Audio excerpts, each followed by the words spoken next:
So good morning everyone and I welcome you all to Saurabh Pandey UPSC YouTube channel के अंदर if you are preparing for civil service examination. तो इस channel से ज़रूर से जुड़ें। सो आज 27 ऑफ दिसंबर है और आज के टॉपिक्स डिस्कस करते हैं। प्रीलिम्स के जो क्वेश्चन है वो मैं आपको दे रहा हूँ। बाकी 5 AM सीरीज़ के वीडियोज़ आ रहे हैं।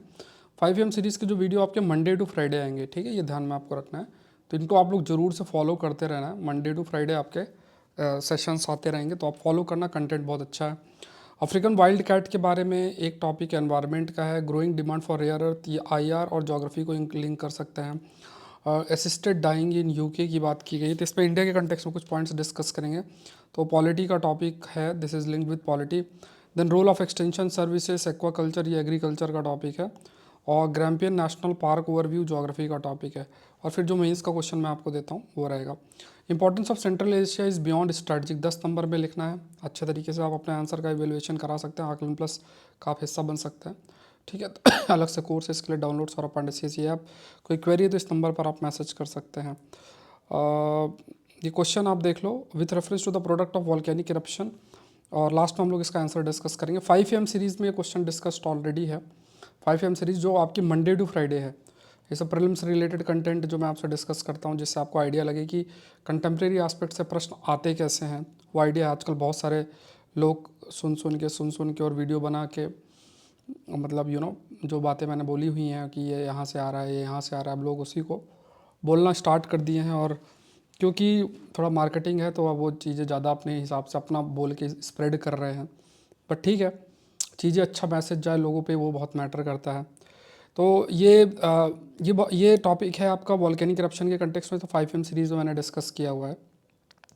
और प्रीलिम्स का क्रैश कोर्स 4 जनवरी से आप लोग का स्टार्ट हो जाएगा, 4 जनवरी से। साइंस टेक का कोर्स 10 जनवरी से। और प्रीलिम्स कोर्स का जो करंट अफेयर का कोर्स है 15 जनवरी से। ये कोर्सेस हैं आपके, और ये बहुत अल्टीमेट है। क्रैश कोर्स तो बिल्कुल आप मिस मत करना। क्रैश कोर्स में just use the code 5AM2025, ये आपको कोड यूज़ करना है। अमाउंट 50% से रिड्यूस हो जाएगा। क्रैश कोर्स का अगर आप हिस्सा नहीं तो ज़रूर से बने। पूरा स्टैटिक करंट अफेयर्स सारा इसके अंदर इंक्लूडेड है।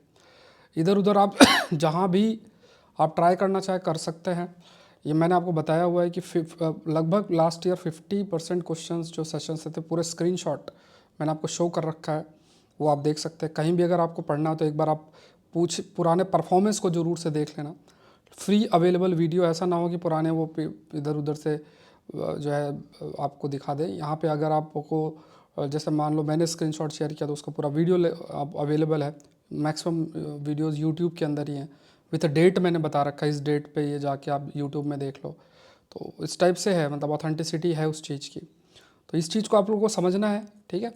बाकी मार्केटिंग और उस सब के तरीके में तो वो माइंड इन्फ्लुएंस होता ही है, बट हाँ, आप राइट डिसीजन मेकिंग इस टाइप से आप कर सकते हैं। ध्यान रखना है, राइट कंटेंट पढ़ोगे सिलेक्शन होगा, सिंपल सी बात है। बाकी चीज़ें मतलब सेकेंडरी हो जाती हैं। कंटेंट अच्छा होना चाहिए, बहुत मैटर करता है। ज्वाइन करने के लिए लिंक डिस्क्रिप्शन बॉक्स में। साइंस टेक का अलग से कोर्स है, इसके अलावा 2 इयर्स का करंट अफेयर का कोर्स अलग से है। तो ये सारे कोर्स है। शुरू करते हैं। लिंक सारा डिस्क्रिप्शन बॉक्स में दे रखा, बाकी हम लोग लास्ट में डिस्कस करेंगे। यहाँ पे एक अफ्रीकन वाइल्ड कैट है, दैट इज़ लेप्टाल ल्यूरस सर्वल, सर्वल करके, ठीक है। तो इसमें देखो प्रीलिम्स का एनवायरनमेंट का टॉपिक है। तो ये एक कैट है, जैसे ये इस टाइप की कैट है, इसको बोलते हैं ये, इसका ये नाम है। तो ये और अफ्रीकन साइज़ लगभग 18 किलो की होती है। लीस्ट कंसर्न इसका स्टेटस है। तो इसका आप नेटिव देखो, ये अफ्रीका की है। सवाना जो है जिसमें ट्रीज़ और ग्रासेस का कॉम्बिनेशन होता है, वहाँ पे है। और इसके लॉन्ग लेग्स होते हैं, लार्ज ईयर्स होते हैं। और ये लाइक प्रे, इसका मतलब छोटे बर्ड्स और इंसेक्ट्स को कंज्यूम करती है। ये आपको ध्यान रखना। बाकी इसका स्ट्रक्चर आप थोड़ा सा, जैसे ये डार्क पैचेस और ये सब आप याद रखना। हैबिटेट लॉस और हंटिंग की वजह से इसके नंबर काफ़ी रिड्यूस भी हो रहे हैं। हैबिटेट का डिस्ट्रक्शन और पोचिंग काफ़ी अधिक आपकी हो रही है। सो इसके फीचर्स अगर आप इमेज याद रखोगे तो फिर याद करने की ज़रूरत नहीं है। और यहाँ पे ये लीस्ट कंसर्न कैटेगरी के अंदर ये फैक्ट आपको याद रखना है ना। और इसे सर्वेलाइन कैट भी बोलते हैं। डिस्टिंक्ट स्पीसीज़ के रूप में कंसिडर भी आपका किया जाता है। ये क्रिटिकली एंडेंजर्ड है। कुछ जैसे जनरली तो देखो सहारन रीजन में लीस्ट कंसर्न कैटेगरी के अंदर है, लेकिन अगर if you talk about the like कुछ रीजन है, मेडिटेरेनियन रीजन की अगर आप बात करते हैं तो उसमें ये क्रिटिकली एंडेंजर्ड कैटेगरी के अंदर है। अब इसका पूरा डिस्ट्रीब्यूशन अफ्रीका के अंदर आप देख लो, येलो में जो आप देख रहे हो, तो ये डिस्ट्रीब्यूशन है इसका, दैट इज़ ईस्टर्न सर्वल है, ये वेस्टर्न सर्वल है, ये है सदर्न रीजन पे भी है। और यहाँ पे ये पूरे तरीके से एक्सटेंट हो चुकी है। तो कुछ जगहों पे it is mainly least concern, कुछ जगहों में क्रिटिकली एंडेंजर्ड कैटेगरी के अंदर भी आपकी आती है। नेक्स्ट देखते हैं कजाकिस्तान की बात की जाए तो कजाकिस्तान आपका अगेन जो सेंट्रल एशियन देश हैं बाहर है ना, तो यहाँ पे ये चीज़ आप थोड़ा सा ध्यान भी रखें कि जो सेंट्रल एशियन कंट्रीज़ हैं उनकी इंपॉर्टेंस भारत के लिए अब थोड़ा इंक्रीज़ भी हो रही है। पहले से भी इंपॉर्टेंस ऐसा नहीं है, लेकिन इंपॉर्टेंस इंक्रीज़ भी हो रही है। तो सेंट्रल एशियन जो आपके हैं कंट्रीज़, उनको याद रखना। देखो मैप बनाना बहुत इंपॉर्टेंट है, मैप आप लोग अच्छे से बना के रिप्रेजेंट करोगे तो रहता है। यहाँ पे आपकी सेंट्रल एशियन देश है। अब यहाँ पे आपको याद रखना है कि जैसे इधर तो आपका पाकिस्तान आ जाता है, ये पाकिस्तान, इधर चाइना है, तो इस वजह से हमारी जो एंट्री ऐसे तो नहीं हो पाती है। तो हमें जो एंट्री है वो ऐसे ईरान और ये सब से होते हुए फिर ऐसे आपको एंट्री सेंट्रल एशियन देशों के अंदर के लिए करनी है।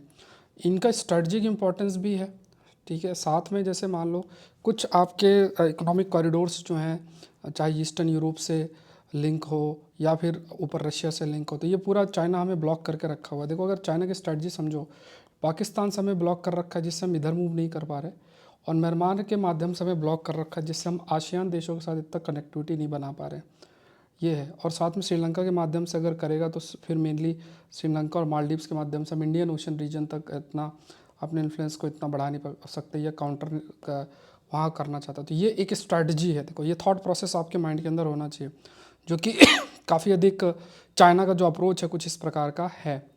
तो अब हमें ज़रूरी भी है, देखो जैसे चाइना अपना one belt one road initiative है, OBOR जिसे कहते हैं, तो उसने कई सारे जो इकोनॉमिक कॉरिडोर्स हैं उसको डेवलप चाइना जो है वो कर रहा है, ठीक है। तो कई जैसे लाइक काफ़ी सारे जो वो इकोनॉमिक कॉरिडोर्स भी जो है वो एक तरीके से डेवलप जो है वो कर रहा है ना। जैसे इस टाइप से अगर आप देखोगे तो यहाँ पे ऐसे इकोनॉमिक कॉरिडोर्स अलग अलग जगह पे चाइना इस टाइप से, इधर भी इकोनॉमिक कॉरिडोर, इधर जाओगे तो इधर इकोनॉमिक कॉरिडोर, ऐसे बहुत सारे इकोनॉमिक कॉरिडोर्स बना रहा है। और वो चाहेगा कि भारत जैसा देश उसको इंटरफेयर ना करे, तो उसने हमें ब्लॉक एक तरीके से ब्लॉक कर रखा है। हमें क्या करना है, we have to somehow इस रीजन पे, सेंट्रल एशियन रीजन पे हमें एंट्री करनी है।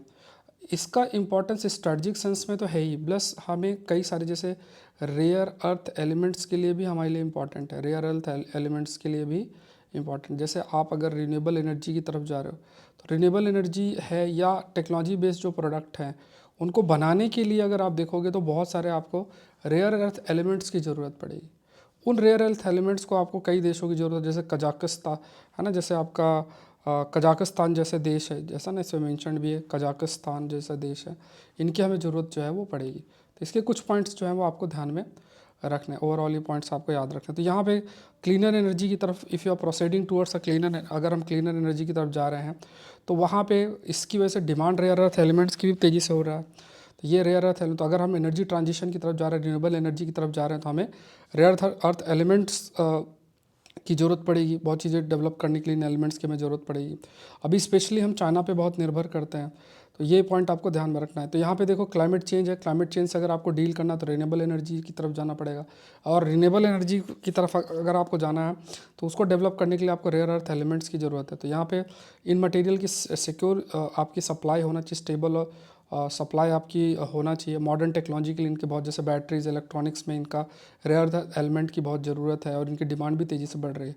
अब यहाँ पे हमें मतलब भले हमारे पास मान लो कुछ रिज़र्व हमने आइडेंटिफाई भी किए हैं, बट उसका प्रोडक्शन एक है टेक्नोलॉजिकल, क्योंकि टेक्नोलॉजी चाहिए एक्सट्रैक्शन, प्रोसेसिंग और प्रोडक्शन के लिए, उसकी लैकिंग है, तभी हम उन रिसोर्सेज को यूटिलाइज़ भी कर सकते हैं। तो प्रोडक्शन चैलेंजेस बहुत अधिक है जो हमें देखना है। और ख़ास तौर से डिफेंस और इलेक्ट्रॉनिक्स में हमें ज़रूरत भी rare earth element, but maybe भले हमारे पास रिसोर्सेज हम एक्सप्लोर कर पा रहे हैं, बट मे बी जो आउटपुट है वो बहुत ही कम। इंडिया लगभग 60% आपका रेयर अर्थ एलिमेंट चाइना से इंपोर्ट करता है।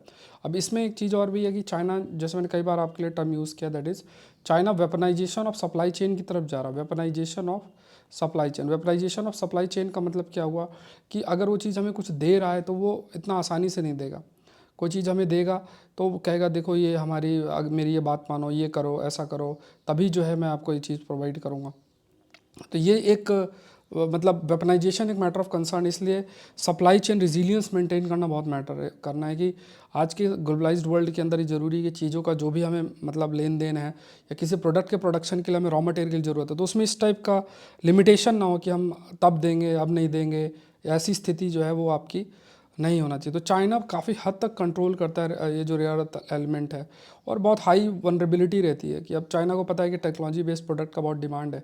तो अगर वो सप्लाई चेन का डिसरप्शन करता है, अगर हम 60% चाइना पे निर्भर है, तो फिर वो चाइना उस चीज़ को काफ़ी हद तक काउंटर भी कर सकता है। और हमारे आगे के जो भी प्लान्स हैं वो अफेक्ट होंगे, क्योंकि वो raw material rare earth element है, वो हमें पास नहीं रहेगा। तो इलेक्ट्रॉनिक्स और जो भी एनर्जी ट्रांजिशन हम कर रहे हैं वो उसमें काफ़ी जो है डिले आपका रहेगा। तो हमारे लिए एक चैलेंज भी है कि नेसेसरी सप्लाई हम कैसे करें। तो कजाकिस्तान उसमें एक जो है हो एक है। तो Kazakhstan rich rare earth element resource हमें प्रोवाइड करता है। कजाकिस्तान 15 आउट ऑफ 7 नोन जो रेयर अर्थ एलिमेंट्स हैं वो हमें प्रोवाइड करता है। इसके लिए हम कोशिश भी कर रहे हैं, इंडिया कजाकिस्तान रिलेशनशिप है, एससीओ का भी हम हिस्सा हैं। इसके अलावा कनेक्ट सेंट्रल एशिया इनिशिएटिव की तरफ हम प्रोसीड कर रहे हैं, सेंट्रल एशिया से भी हम कनेक्ट कर रहे हैं। तो इससे एक बेनिफिट यही है कि हम जो रेयर अर्थ एलिमेंट्स हैं वो भी हम कजाकिस्तान से ले रहे हैं। तो इंडिया के लिए ज़रूरी भी है, और इंडिया के रिन्यूएबल एनर्जी गोल के लिए भी बहुत इंपॉर्टेंस है, और चाइना पे डिपेंडेंसी को रिड्यूस करने के लिए भी बहुत मैटर करता है। सो यहाँ पे ये सप्लाई चेन की इशू को एड्रेस करना पड़ेगा। हम अगर 500 gigawatt of renewable energy by 2030 का प्रोडक्शन करना चाहते हैं, तो इसमें हमें अपना जो आउटपुट है माइनिंग आउटपुट बढ़ाना पड़ेगा, डाइवर्सिफाई करना पड़ेगा रेयर अर्थ एलिमेंट सोर्सेज का ग्लोबल एग्रीमेंट के माध्यम से। और एक ऑप्शन जो है कजाकिस्तान हमें प्रोवाइड कर रहा है, तो ये थोड़ा सा आपको ध्यान में रखना है, ये बहुत इम्पॉर्टेंट जो है वो आपका रहता है। ठीक है, नेक्स्ट देखते हैं, should assisted dying be legalized. Assisted जो डाइंग है वो लीगलाइज्ड होना चाहिए कि नहीं। अब देखो कुछ देशों में कुछ स्टेप्स लिए जा रहे हैं, but will try to understand, मतलब कुछ इंडिया के कंटेक्स्ट में कुछ पॉइंट्स डिस्कस करेंगे। पॉलिटी का टॉपिक है, सोसाइटी इथिक्स कहीं भी ऐसा आ सकता है, तो इसमें आप अपने मन से नहीं, बट हाँ कुछ चीज़ें जो मेंशन है वो आइडिया होना चाहिए। तो अभी हाल में ही हाउस ऑफ कॉमन जो ब्रिटेन का वो लीगलाइज़ किया असिस्टेड डाइंग को, असिस्टेंट डाइंग को जो है उसने लीगलाइज़ किया है। और इसमें जो मतलब ये हाईलाइट करता है कि किस तरीके से सामाजिक एटीट्यूड है टुवर्ड्स द सेंसिटिव इश्यूज़ ये है। एंड यहाँ पे कहीं ना कहीं मतलब ये मतलब एक स्थिति ऐसा पैदा हो रही है। तो यहाँ पे जैसे सर्वे किया गया था यूके नेशनल सेंटर के द्वारा, इसमें 75% सपोर्ट है प्रोवाइड भी किया गया असिस्टेंट डाइंग को। और जो represent not just a legislative change but also जो लोगों का सेंटिमेंट है, मतलब जो असिस्टेंट डाइंग जो है ना, जो सेंटिमेंट है उसके प्रति वो भी रिफ्लेक्ट करता है। अब यहाँ पे असिस्टेंट डाइंग में क्या है कि मान लो कोई पर्सन इल है, अब वो सही नहीं हो सकता है और वो बहुत पेन में है, तो यहाँ पे ill person receiving help from medical professional उसको हेल्प करेंगे, जिससे कि वो अपने लाइफ का एंड कर सके। अब देखो ये मतलब इससे समाज कितना मेच्योर है, देखने वाली बात है कि आज के टाइम पे मेच्योर तो नहीं बट कनिंग बहुत है। तो अब उस कनिंगनेस के बेसिस पर किसी की लाइफ ना जाए, ये भी इंश्योर करना है। कहते हैं कि ये बहुत पेन में था और ये बच नहीं पाएंगे और किसी की लाइफ ऐसे ले ली जाए, तो वो भी कैसे बैलेंस करेगा भारत जैसे सोसाइटी में, तो देखने वाली बात है। तो यहाँ पे ये एक चीज़ है, तो ये असिस्टेंट डाइंग बोलते हैं, मतलब कि कोई बहुत ही स्थिति सही नहीं है, टर्मिनली इल पर्सन है, और उसे कोई वो हेल्प मेडिकल प्रोफेशनल वाले से हेल्प लेके अपनी लाइफ को ख़त्म कर लेता है। So individual self administer medication. Euthanasia की बात करें, यहाँ पे जो मेडिकल प्रोफेशनल है वो कोई भी जहरीला लीथल डोज प्रोवाइड करता है एक तरीके से, है ना। यूथेनेशिया थोड़ा बेसिक है। और असिस्टेड डाइंग में जो इंडिविजुअल है वो सेल्फ एडमिनिस्टर करता है मेडिकेशन को, खुद ही वो कहता धीरे धीरे ये कम करते चले जाओ। यूथेनेशिया में लीथल या कोई भी ऐसी चीज़ दी जाती है जिससे कि वो जो पर्सन हो मर जाए। सुसाइड या अटेम्प्टेड सुसाइड जो है they are not criminal offences. England और वेल्स की बात करें, असिस्टिंग सुसाइड ये क्रिमिनल एक्ट है, लगभग 14 साल की इसमें सज़ा भी है। और ये प्रपोज्ड बिल है कि अगर कोई भी ऐसा टर्मनी मतलब इल है और मेंटली वो डिसाइड नहीं कर सकते हैं with less than 6 month to live to end their life, मतलब 6 महीने तक ये भी उन्हें जी सकते, इससे ज़्यादा नहीं, तो वो अपने लाइफ को ख़त्म कर सकते हैं। और 2 डॉक्टर्स और हाई कोर्ट से जो है ये चीज़ आपका ऑथराइज करना पड़ेगा। अब आर्गूमेंट फॉर असिस्टेंट डाइंग ये है कि पर्सनल चॉइस और उसकी ऑटोनॉमी है। उसके बाद यहाँ पे ये इंडिविजुअल पर है कि वो कब वो डिसाइड करें, और है ना कि वो जीना चाहते हैं या नहीं जीना चाहते। अगेंस्ट यही है कि वनरेबल इंडिविजुअल है, उस पर प्रेशर बनाया जा सकता है ना, कि वो अपनी लाइफ को ख़त्म करे। एंड लाइक है ना, it should not be easier to die than to live. तो ये ऐसा नहीं है कि मतलब ये कोई प्रयास ही नहीं करे, कोई पर्सन जी सकता है लेकिन नहीं, फिर उसे चॉइसेस क्रिएट कर दिया जाए कि नहीं तुम मर जाओ। तो ये एक चीज़ है। तो ये अभी फ़िलहाल के लिए कहीं ना कहीं वहाँ पे जो लॉ आया है, तो ये असिस्टेंट डाइंग को उसने लीगलाइज़ किया है। भारत की बात करें तो यहाँ पे right to die with dignity, ये आपका अंडर आर्टिकल 21 के अंदर right to life and personal liberty के अंदर ये चीज़ आती है। तो ये प्रीलिम्स के लिए भी फैक्ट आपको ध्यान में रखना है, that is right to die with dignity किस आर्टिकल के तहत आता है, दैट इज़ आर्टिकल 21 है। यहाँ पे जो पैसिव यूथनेशिया है, मतलब जो लाइफ सपोर्ट सिस्टम को विड्रॉ करना, ये चीज़ भारत में भी है, मतलब अलाउ करता है withdrawal of life support under guidelines. सितंबर में हेल्थ मिनिस्ट्री ने गाइडलाइंस भी जारी की थी कि अगर मेडिकल सपोर्ट जो टर्मिनली इल पेशेंट है वो विड्रॉ करने के लिए उससे गाइडलाइंस भी है, भी रखा गया है। और जो डॉक्टर है इसमें हाईलाइट किया गया, they must refrain from initiating life support when they offer no benefit to the patient and likely to cause suffering and loss of dignity. तो ये चीज़ है कि मतलब ऐसा नहीं हो कि डॉक्टर अगर कह दे कि देखो अब हमारे बस का नहीं हो, दे स्टार्ट की वो लाइफ सपोर्ट लें, तो ऐसा नहीं है। मतलब ये चीज़ नहीं, तो गाइडलाइंस में स्पेसिफिकली है that the person has right to die with dignity, तो the decision has to be taken by the person, या उनके रिप्रेजेंटेटिव के रूप में कोई है वो कर सकता है। तो यहाँ पॉइंट आपको ध्यान में रखना है कि भारत के अंदर भी right to die with dignity under article 21 के तहत वो आपका रिकॉग्नाइज्ड है। नेक्स्ट देखते हैं, what is strengthening fisheries extension services crucial. देखो एक्सटेंशन सर्विस एग्रीकल्चर में टर्म यूज़ होता है, इसका मतलब क्या होता है कि जैसे सपोज करो एग्रीकल्चर के अंदर कोई टेक्नोलॉजी आती है, तो टेक्नोलॉजी के जो टेक्नोलॉजी है तो उसको फार्मर तक रीच कराना, तो ऐसे बहुत सारी जैसे कृषि विज्ञान केंद्र और ऐसी चीज़ें होती हैं। तो जो कृषि विज्ञान केंद्र वो एक्सटेंशन सर्विस के अंदर आती है, जहाँ पे ट्रेन करना क्या चाहिए, टेक्नोलॉजी आई है, सीड आया, जो भी है, फार्मर्स को उसके प्रति जागरूक करना, जानकारी ले। तो ऐसी फिशरीज से रिलेटेड एक्सटेंशन सर्विसेज का भी बहुत इंपॉर्टेंस है कि अगर कोस्टल कम्युनिटीज़ के डेवलपमेंट के लिए, तो इंडिया जो है कई ऐसी जो है फिशरिंग रिसोर्सेज को हम एक्सप्लोर करना चाहते हैं, जिससे लाइवलीहुड ऑप्शन भी जनरेट हो। लगभग 3 करोड़ फिशर और फिशर्स एंड फिश फार्मर्स हैं, तो यहाँ पे लगभग 83% इंक्रीज़ हुआ है नेशनल फिश प्रोडक्शन के अंदर, ये एक हाईलाइट किया गया है। सेकेंड लार्जेस्ट फिश और एक्वा कल्चर प्रोड्यूसर भी हैं हम ग्लोबली। तो ऐसी स्थिति में जो एक्सटेंशन सर्विसेज बहुत, एक्वाकल्चर एक्सटेंशन सर्विस बहुत, मतलब खास तौर से फिशेस से रिलेटेड जो भी टेक्नोलॉजीज, कैसे प्रोडक्शन बढ़ाना है और भी जो भी एस्पेक्ट है उसके प्रति फिशरमैन को ट्रेन करना या जागरूकता जानकारी प्रोवाइड करना, तो वो है। तो ये मत्स्य सेवा केंद्र इसके लिए है, जहाँ पे प्रधानमंत्री मत्स्य संपदा योजना के तहत यहाँ पे कई सारी जो जैसे जो ट्रेंड एक्वाकल्चर प्रोफेशनल्स हैं उनके माध्यम से सारी जानकारी जागरूकता प्रोवाइड की जाती है इन केंद्र के अंदर। और इसमें जो जैसे कोई भी स्पीसीज़ है, इम्प्रूव्ड स्पीसीज़ कल्टीवेशन कैसे कर सकते हैं, पानी का अच्छा क्वालिटी कैसे मेंटेन कर सकते हैं, और भी कई सारे जो चैलेंजेस हैं फिशिंग प्रोडक्शन के दौरान, तो उसके प्रति ट्रेनिंग प्रोवाइड करना और एक अच्छे तरीके से एक्वाकल्चर प्रैक्टिसेस को किया जाए, ऐसा फोकस किया जाए। फिर उसके बाद ये भी है कि लगभग जो भी कॉस्ट है उसको सरकार कवर करे, वो सरकार उसमें सर्टन असिस्टेंस प्रोवाइड करे, लगभग 60%। फिर एक सागर मित्र भी है, तो जो सागर मित्र की अगर आप बात करोगे तो दे ऑल्सो जो एक तरीके से they act as a bridge सरकार और गवर्नमेंट फिशरीज़ के बीच में, फिशर्स के बीच में, जो है ना, मतलब जो कोस्टल फिशर्स और सरकार के बीच में वो एक ब्रिज का काम करते हैं, तो जिससे कि इन्फॉर्मेशन ईजिली फ्लो कर सके सरकार से उन तक। तो यहाँ पे daily marine catch data, price का क्या फ्लक्चुएशन है, सागर मित्र देखते हैं। क्रूशियल इन्फॉर्मेशन, लोकल रेगुलेशंस या वेदर फॉरकास्ट से रिलेटेड जानकारी प्रोवाइड करते हैं। हाइजीनिक तरीके से फ़िश को हैंडल करना, ये सब चीज़ें जो हैं फिशर मैन तक रीच कराई जाती हैं। अब एक्सटेंशन सर्विसेज तो उसको और थोड़ा स्ट्रेंथन करने की ज़रूरत है। जो ये आपके केंद्र हैं उनको जोड़ना Indian council of agriculture research से, तो इससे क्या है कि और साइंटिफिक तरीके से जो चीज़ें हैं वो केंद्र तक रीच करेंगे और केंद्र से फिशरमैन तक रीच करेंगी।